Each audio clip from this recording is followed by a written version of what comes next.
Tai kaip ir prašėt, sveiki atvykę į Raudonojo Lapino naujų mobų reitingavimo konkursą.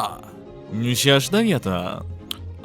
Gerai, šitas baltas paršiukas, niekaip aš nesuprantu, ar čia kailis pas jį, ar čia kas, bet jis atrodo man tiesiog klaikiai kaip paršiukas, kuris būtų be odos. Fui. 5 vieta.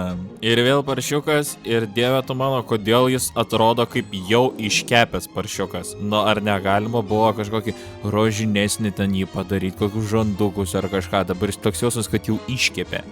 Vieta numeriu 4. Šįkart viščiukas ir jis atrodo neblogai, gal irgi šiek tiek iškepęs kaip ir paršiukas, bet čia jau man labiau patinka, jau geriau. Apversta ant šono E. Karvytė. Arba jautis, nežinau, tie ragai viršų, tai man atrodo grinai, kaip būtų jautis kažkoks. Nežinau, gal čia man tik taip, bet šiaip atrodo neblogai, tokia ruda, tokia graži yra rožinumo ir jūs tik pasižiūrėkite į šitą gražą snukutį. Aš negaliu, super, labai gerai. Scooby-Doo. Šaltoji karvytė. Labai graži, matos, kad turi storą kailį, irgi turi rožinumo, šitos ragai kažkodėl ne į viršų, o į priekį, bet galiu pasakyti, kad man tikrai labai patinka. Super, labai gerai.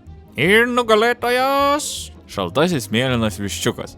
Turbūt smėlinas todėl, kad labai sušalo, bet man jis labai gražus. Ir ta jo kepurytė čia, nežinau, ten taip sukritusios tos plunksnos ant galvos, nerealiai gerai atrodo.